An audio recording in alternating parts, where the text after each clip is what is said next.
I never thought the hardest part of surviving a heart attack would be coming home. But when I stood on my own front porch with a hospital discharge bag in one hand and my walker in the other, I realized my nightmare was only beginning. The key wouldn't fit. At first, I thought I was too weak to hold it properly.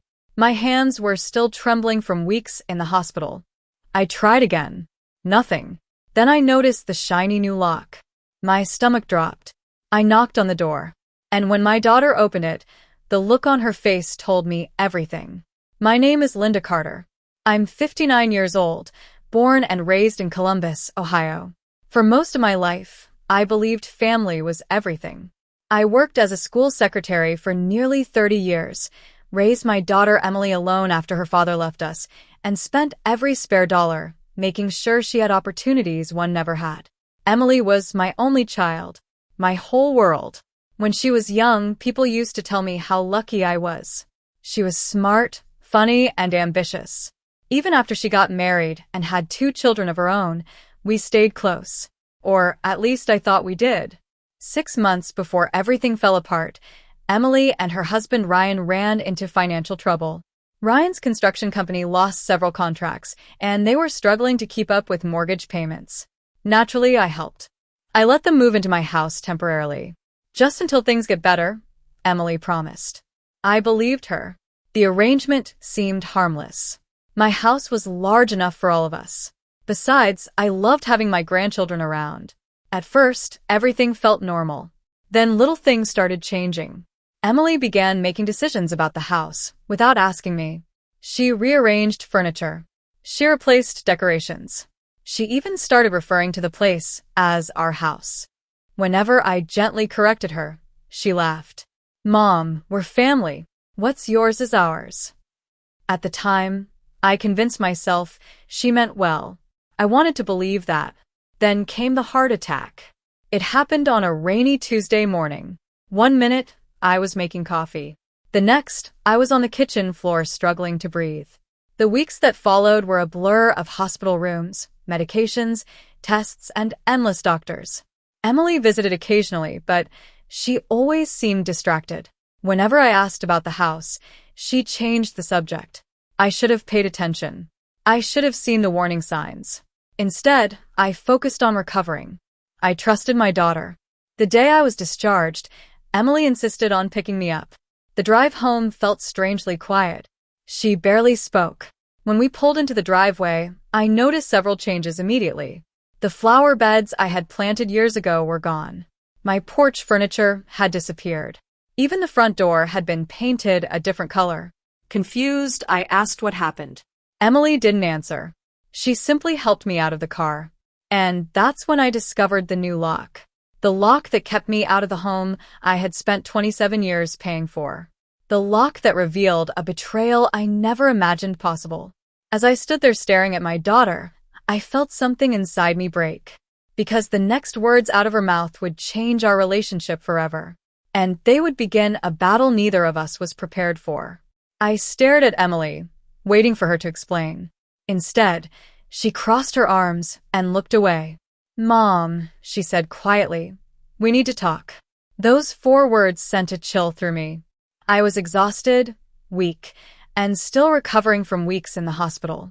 The last thing I expected was a serious conversation on my own front porch.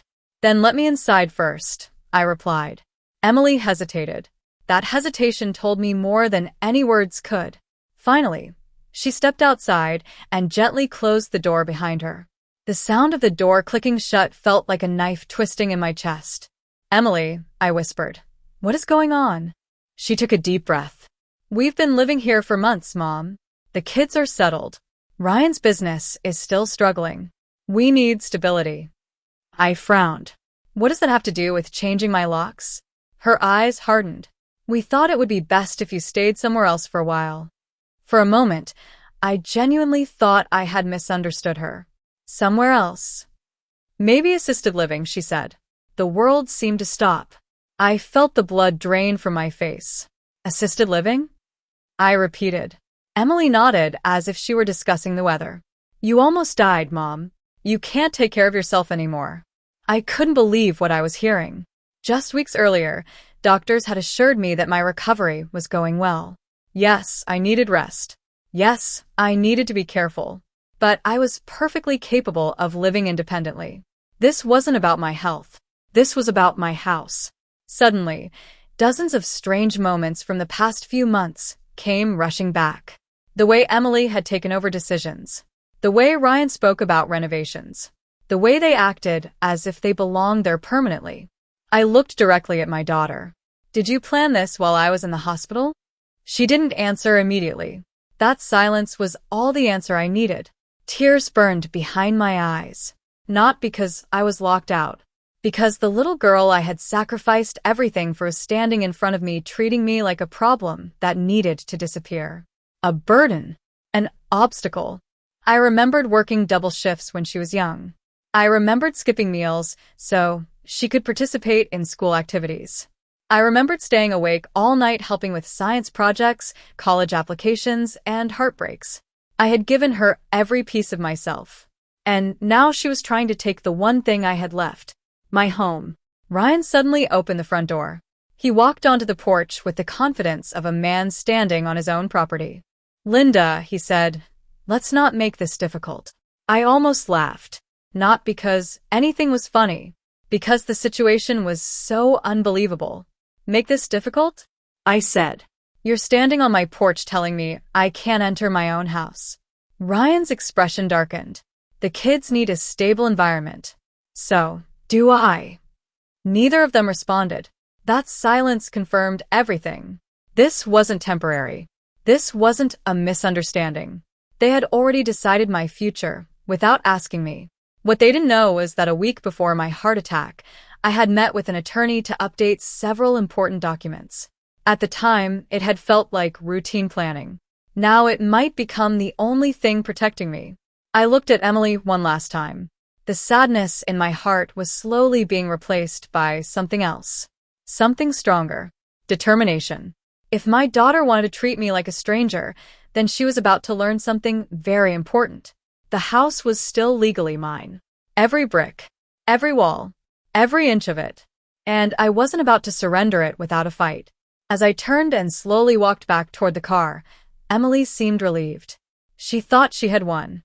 She thought I was too weak to resist. But she had no idea what was coming next. And neither did I.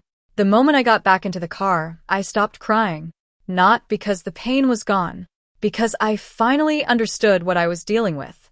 For weeks, I had been thinking like a mother. Now I needed to think like a homeowner. Like a woman fighting for her future. My friend Carol, who had been waiting nearby in case I needed help, drove me to her house. The entire ride, my mind replayed the scene on the porch over and over again. Emily's cold expression. Ryan's confidence. The way they acted as if I had already disappeared from my own life. That night, I barely slept. Every photograph on Carol's guest room dresser reminded me of the memories trapped inside my house. The Christmas mornings. The birthday parties. The kitchen where Emily and I used to bake cookies together. The living room where I comforted her after her first heartbreak. How had we gone from that to this? The next morning, I called my attorney, Michael Reynolds. After listening carefully, he became very quiet. Then he asked one question. "Linda, whose name is on the deed?" "Mean it." "Only yours?" "Yes." His answer came immediately. "Then they cannot legally take your house." For the first time in days, I felt a small spark of hope. Over the next week, things moved quickly. Michael gathered documents, property records, tax statements, insurance paperwork. Every piece of evidence confirmed the same fact. The house belonged to me, and only me. Meanwhile, Emily never called. Not once. No apology. No explanation. Nothing. The silence hurt more than I expected. Part of me kept hoping she would realize what she had done. That she would show up at Carol's door crying and begging for forgiveness. But that never happened. Instead, I learned something even more shocking. A neighbor called me one afternoon. "Linda," she said carefully, "I thought you should know. Ryan has been telling people the house belongs to them now." I felt sick. According to the neighbor, Ryan had been discussing renovation plans, landscaping projects, and even potential refinancing options. as if he were the owner. As if I didn't exist. That phone call erased any remaining doubt. This wasn't desperation. This was entitlement. A few days later, Michael filed the necessary legal paperwork.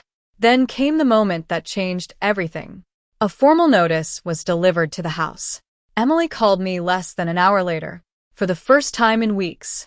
"Mom," she shouted the second I answered. "How could you do this?" I sat quietly for a moment. The irony was almost unbelievable. "How could I do this?" I asked. "You're trying to evict us." The word hit me hard. Not because she was wrong. Because she still didn't understand. "No, Emily," I said calmly. "You locked me out of my own home while I was recovering from a heart attack." Silence. Then she started crying. For a brief moment, I felt my resolve weaken. She was still my daughter. Still the little girl whose hand I once held crossing busy streets. But then I remembered standing on that porch with nowhere to go.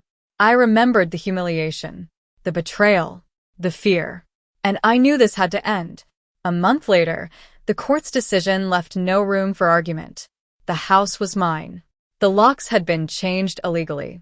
And Emily and Ryan were ordered to leave. The day they moved out, I stood in the driveway watching quietly. Emily couldn't meet my eyes. Ryan looked furious. Neither of them said much. When the moving truck finally pulled away, an overwhelming silence settled over the property. For the first time in months, it felt like my home again. Yet victory didn't feel the way I expected, because I hadn't just lost trust. I had lost the relationship I thought would last forever. Still, as I walked through my front door and placed my hand against the wall I had worked decades to pay for, I realized something important. Family should never require you to surrender your dignity. Love should never demand your self-respect. And sometimes the strongest thing a mother can do isn't sacrificing everything for her children. Sometimes it's refusing to let them take everything she has left.